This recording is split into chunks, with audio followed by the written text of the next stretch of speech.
Well, pretty freaking cold, isn't it? I mean, brr. Am I right?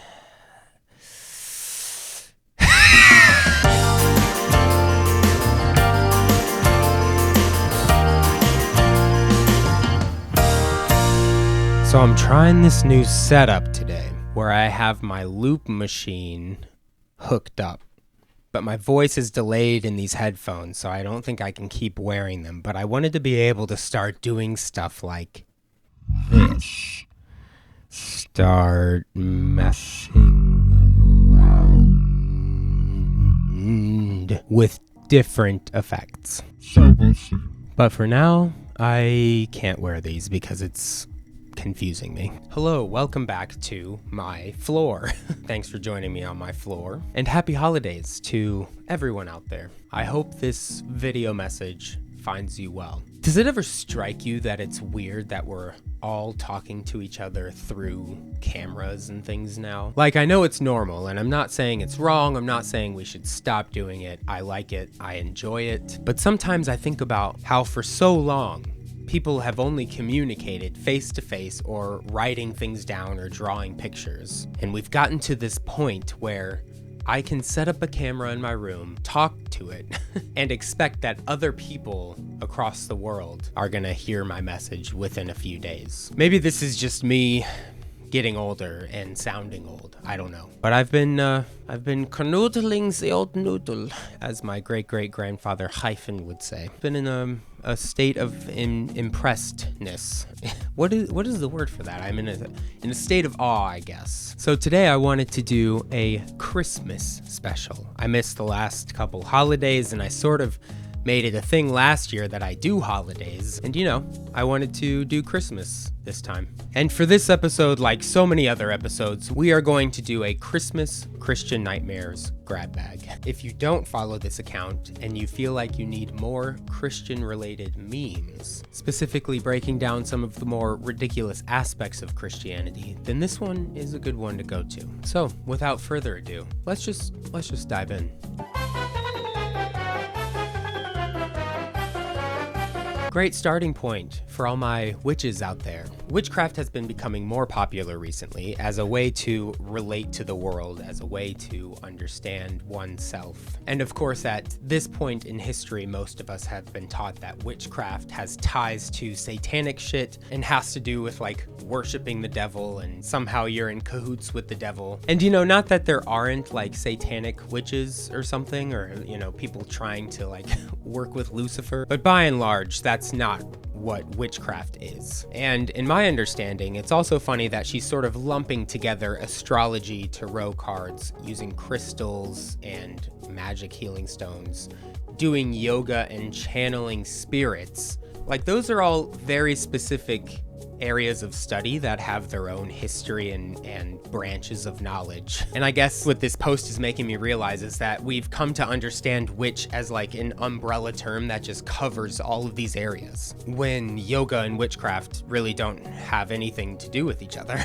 But it's interesting to me that all of these practices are being lumped together as if they are a part of the same thing, and that all of them will send you to hell because Christianity is the religion of white colonialism. So of course it's going to then colonialize by merging everything together, blending it all, and then dehumanizing it by saying all of these things are going to send you to hell, and I'm not going to do them anymore, and the connotation is that you shouldn't either because you're going to also go to hell. But that's a pretty bullshit way of writing off every single one of these practices, which like I said, have their own history and their own texts and their own practices and their own mindsets. Like, you can't just be like, I looked at a couple tarot cards and I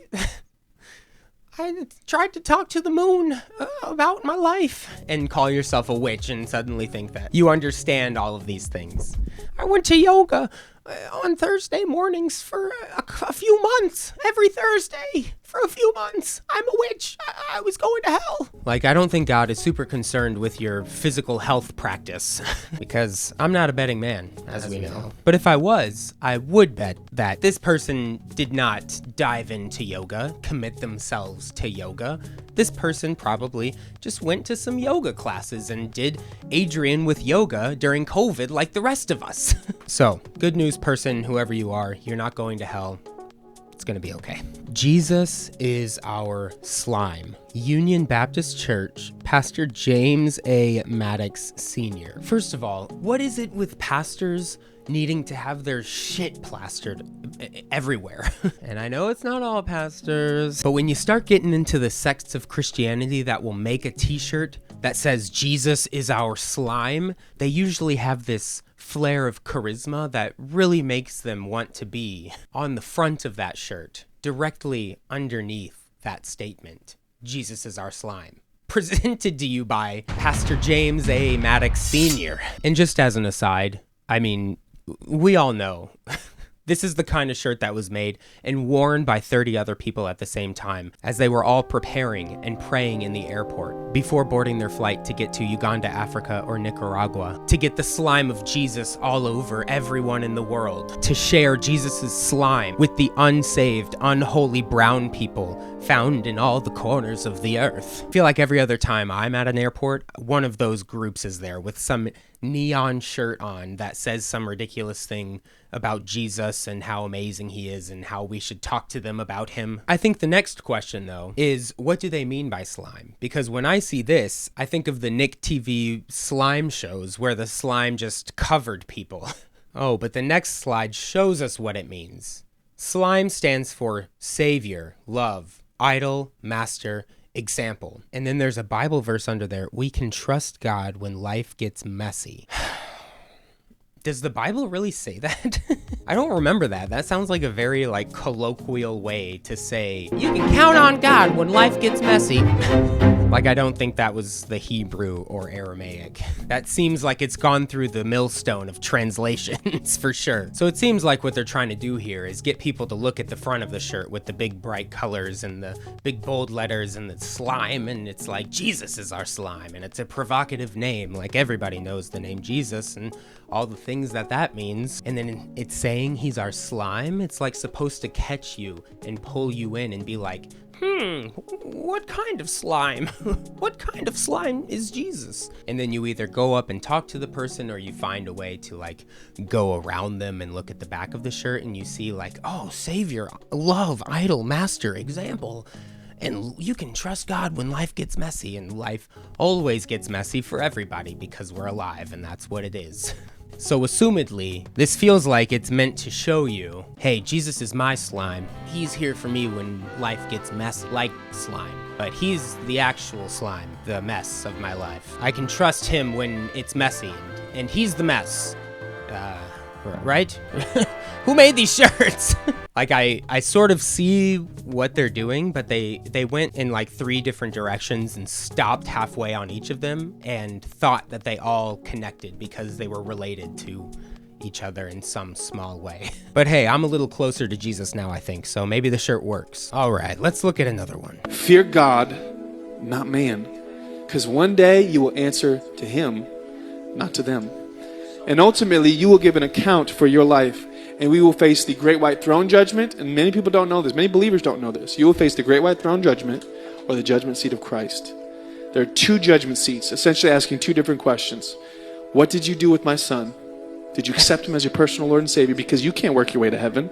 Your work, your righteousness. Okay, hold on. First of all, I think the Great White Throne stuff is new terminology. I did not hear that before. And it's interesting to me that we've seen so much other white nationalism come up in the context of churches, because churches and church congregations over the last 30 years have been becoming more involved in politics, and they're making their choices based off of their religion. And like I said earlier, Christianity is the religion of white colonialism. So even though I'm sure if you were to ask anyone, they would say that, white represents purity and holiness, and he's sitting on the white throne, and maybe it's in the Bible somewhere, and blah, blah, blah. There's no point in even making the point that this is potentially coming from a racist place, but it does read as racist to me. Okay, and the other thing that I wanted to say was this first question, which is, What did you do with my son? What did you do with my son? It makes it sound like when we die, we're going to get to heaven and we're going to find out that God has been looking for Jesus this whole time. He like sent him down to earth and he's been questioning all the dead humans as they come up to the gates to the great white throne, apparently. And he's just grilling them. He's like, what did you do with my son?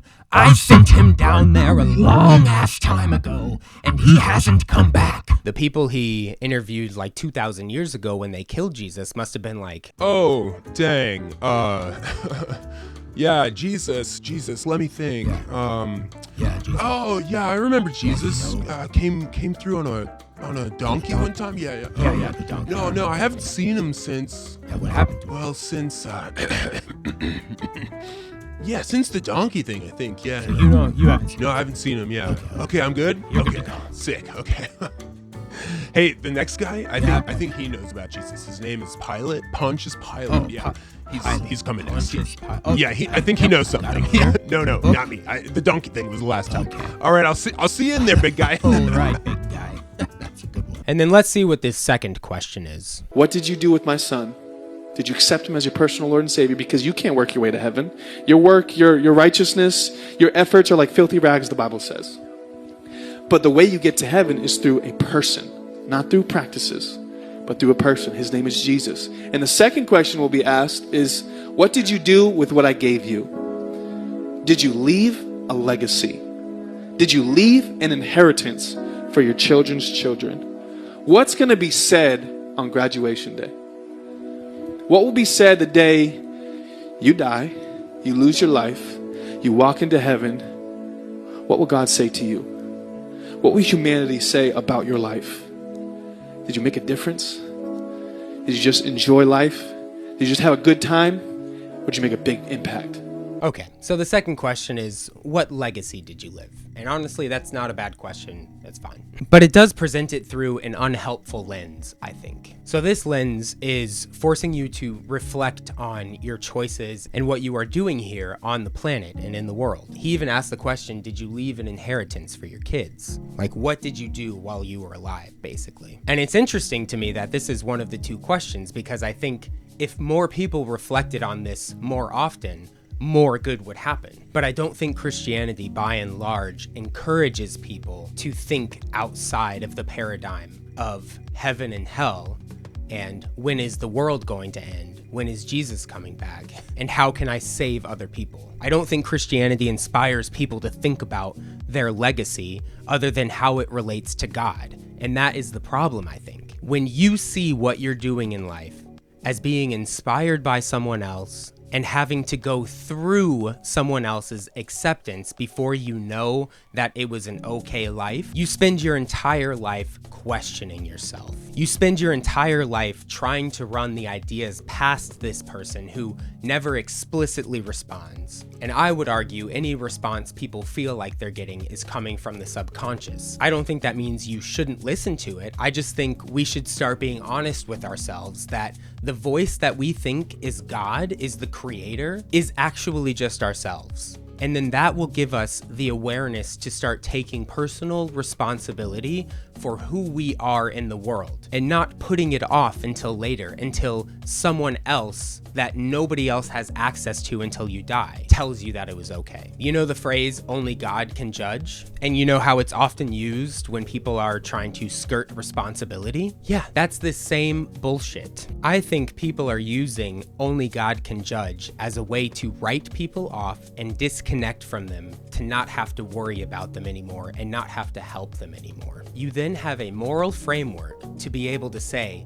I'm better than that person. So I think this is part of why it's so confusing that Christians and Christianity talk a lot about love and loving people and how God is love. But then in everyday, actionable, practical life, they are some of the most hateful people that you come into contact with, or some of the most fake people, because they are starting from the assumption that they know the truth over you. They've been convinced that they know why reality is, and they have the answer, and the best thing that they can do for anyone they come in contact with is share this answer. And if that was true, if it really was like the answer to reality, I would be interested in it. But the point of my channel and my videos and a lot of the conversations I have in person is breaking down why that is not a sufficient answer. Not for me, and why I think it should not be for other people. So, pro tip, keep an eye out for anyone who bases their beliefs and how they treat other people and how they are in the world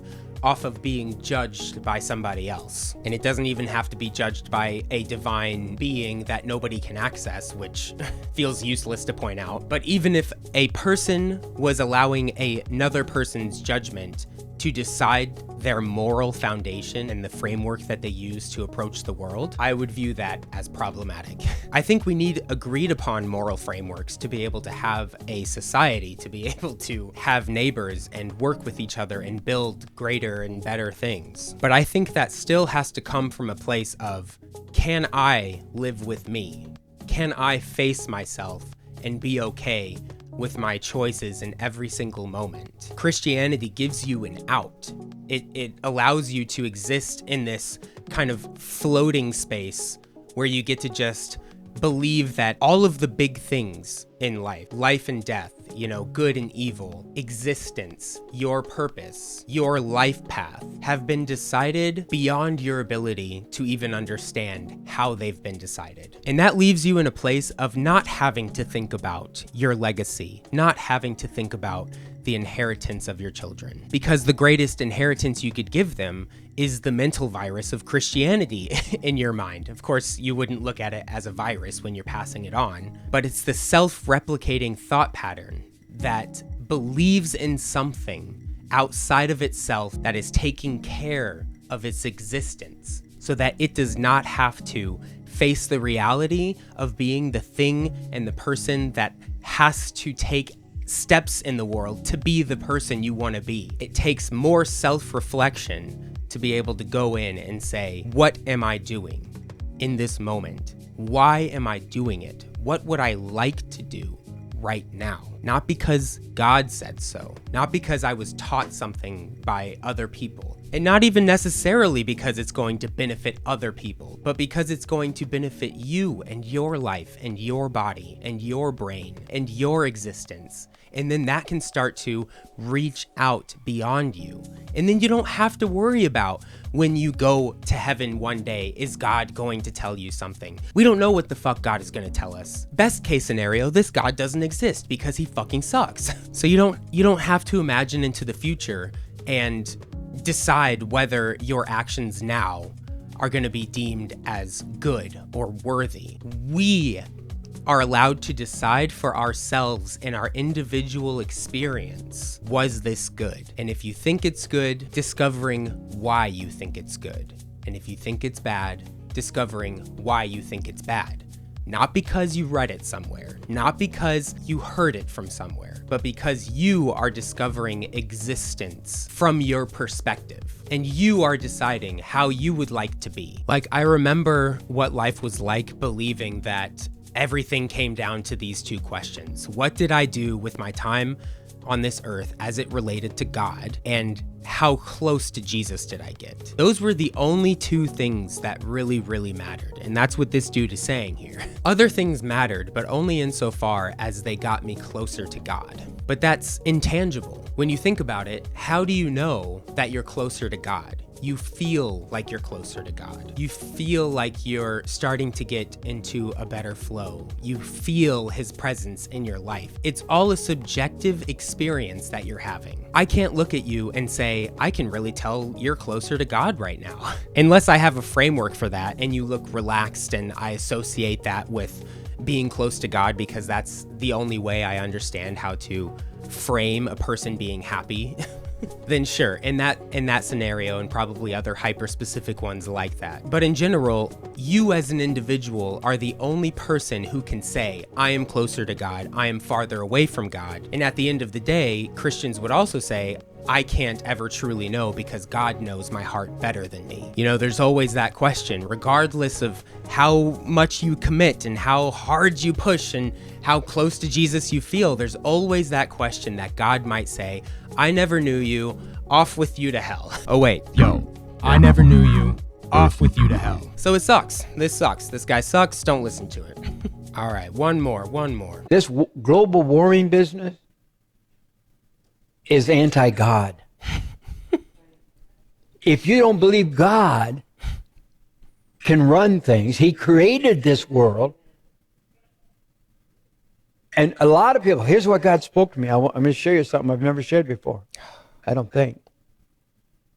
But God spoke to me that a lot of people are not going to accept the signs, listen to me, of the second coming, that the rapture's near, because they're going to call it global warming problems. Oh my God. They're going to say earthquakes are global warming. No, God has given that thousands of years ago. It was in his word. These are the signs. Okay, so many people already know about Jim Bakker and how horrible he is. So I'm not going to spend too much time going over, Jimbo's history or anything. I just want to focus on the message he's talking about here. He said, global warming is anti-God. And he said, people are going to start saying earthquakes are global warming. But it's actually signs of Jesus's return. I don't know if you remember me saying this, but I think in the last video or 2 videos ago about how Christianity is adding to accelerationism. And as a reminder for anybody who doesn't remember or needs a refresher anyway, accelerationism is a range of Marxist and reactionary ideas in critical and social theory that propose that social processes such as capitalist growth and technological change should be drastically intensified to destabilize systems to create further radical social change referred to as acceleration. If you just change a few of these definitional words, like acceleration to rapture, you start to see why Christianity is adding to accelerationism. Christians want the rapture to happen, and the rapture means the end of the world. It is the Christian Armageddon. It's not just Jesus comes back and all the Christians leave with Jesus and the rest of us continue on. There's a whole fucking epic about the Antichrist coming in, a global religion being established, Lucifer being released onto the fucking planet to just lay waste to the place, angels of death and other things carrying their seals of torture and horrible things that are supposed to happen on the earth. Like it's supposed to be a horrible fucking time for everyone except Christians. For Christians, for people who are saved, it's supposed to be the best fucking time. For some reason, nobody talks about what awareness is going to be like and whether or not you're going to be aware of your family members who are still on earth and are suffering at the hands of the guy you're worshiping. But Christians don't believe this is a metaphor. A lot of Christians believe that this is actually going to happen and you need to align yourself with God so that you avoid the suffering and turmoil of not only the end times here on earth, but the suffering that comes in the eternal lake of fire afterwards. He's giving himself and all other Christians who listen to him a pass to be like, no, that's not what it is. It's what our book says it is. So the more terrible things that happen in a row and like closer together, the more Christians are going to believe Jesus is going to come back, and the more they will disconnect from this reality, the more they will just want to leave. More and more bad shit happening is going to give Christians a reason to believe harder and to separate themselves from us even more and to vilify us, those who are not saved, or to try even harder to get us saved because they think Jesus is coming. But Jim Bakker, the fucking idiot that he is, you can tell this is a person who's never had to take personal responsibility for the words that he's saying. He gets to just say whatever he wants because it's what God says. So he's just the vessel and God is speaking to him, of course. And he heard from God that it was this other thing, not global warming. Like I said it last time, I'm going to say it again. Do we not understand that we do not want end times people in control? We do not want to be giving money and power and attention to rapture people. We don't want Armageddon hopefuls to be the leaders in our governments or the leaders in our communities or people that we look up to. They are lost in that swirling enigma of Christianity that keeps them attached to it for fear of dying forever. And they end up not caring about the world or the people who are not saved at the end of the day, because at the end of the day, it's about survival. It's about making it to heaven. And you'll do what you can to fucking save other people, but it's their choice. So I'm gonna do what I can to make sure I fucking get there. And if your framework is that earthquakes mean God is speaking, and that Jesus is coming back, which is a thing that you're looking forward to, then you don't want the earthquakes to stop. You want them to get worse because you want Jesus to come back because you no longer like this place. And maybe you never liked this place. I didn't like this place because I used to think that fucking heaven was the end goal. I was excited to get there. I was taught how to detach from my bodily experience. I was taught how to remove myself from the earth's wisdom or whatever. I don't fucking know what to call it, but like, holy shit, people, look around. I know Christians like to say this, but I'm gonna say it in a different way. Look at the trees, motherfucker. Those are also alive. Maybe not in the same way that we are alive, but holy fucking shit, dude. It's alive. The ground is alive. The mycelial networks that feed the trees and make mushrooms and then help the plants and feed the fucking bugs that feed the birds. Like, all of these things are alive and are a part of why we are alive and I'm able to talk into this camera and you're able to listen to me speaking. Everything is as evolved as everything else around it. Necessarily so. We exist at the same point in evolution as everything around us. We might be the best species at using tools, but we're not the best swimmers. We're not the best flyers. We don't have the best eyes to see the most amount of color and light. We don't have the best running capabilities. We can't camouflage like an octopus can. You know what I'm saying? Like, there's an assumption that humans are better and that when the earth gets destroyed, for some reason humans get to go on living in spirit in heaven, when all the evidence we have is that this entire fucking planet and the solar system and everything from all the way over to the fucking edge of the universe to here allows for us to be alive. And for us to think that we can escape this reality and join some better reality is a grass is greener fallacy and just a fucking waste of time. Who knows? Who knows if that's there outside of the thing that is currently flowing through us and the grass and the trees and the birds and everything, bringing us to life, allowing us to communicate and experience. Who knows what comes after this? But I'm sure as fuck not going to listen to Jim Bakker and think that the earthquake that could kill us is God speaking to us. Maybe it is. I don't know how to speak that language. If God wants to tell me that Jesus is coming back soon, he, she, it should just show up and say it. I don't speak the language of fucking natural disasters, you fucking bitch ass God. So please don't listen to Jim Bakker. Please don't think that deadly earthquakes and deadly storms and things like this mean that Jesus is coming back soon. And if you do interpret it as God talking, and we find that we have some ability to help the earthquakes stop, and if we find we have the ability to help the storms not be as fucking crazy and kill as many people, then we should do that. We shouldn't just ignore it as the voice of God and think that we have nothing to do with that. I don't understand the laziness of that or the irresponsibility of that. If you think God is talking through earthquakes, shouldn't you be studying earthquakes and trying to figure out the language of God? Shouldn't you be looking directly at storms and their effect and taking all the time to collect all the pieces of shrapnel and trash to figure out what God is saying? This is such a lazy way of approaching reality that blows my fucking mind that people are just nodding along yeah, Jim's got it. That's God talking, all the fucking sinners. God's just gonna kill us. And then just do nothing, just accept that people are gonna die because God is angry, because you don't want to do anything to translate what God is trying to tell you. You just assume that Jesus is coming back and you don't want to actually participate in the world and see if you can figure something out that might actually get you closer to God. Motherfucking lazy assholes. That's what I say.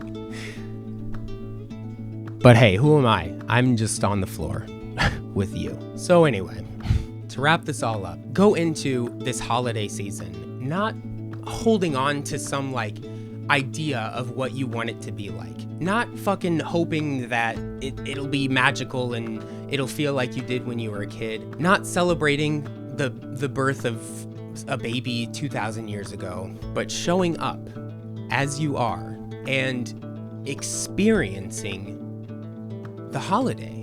Sink into being locked inside, not having anywhere to go. How can I sink into just moving around the house at my own pace? How can I slow down and start to enjoy the little moments? That's what I'm working on this holiday. Thanks so much again for watching another video. If you want to find me in different places online, you can look at the description blocks. I always mess up that. I'm always having to like restate description box. Whatever. Go to the blocks down below. And you can also find me on Patreon, where you can sign up and support me monthly, which really, really helps in my continuation of creating these things on my office floor. Let me know what you think about what I've said here, because, you know, I'm aware that I don't have all the answers. I like thinking about this stuff and I like sharing it. So throw your thoughts my way, and I'll talk to you soon.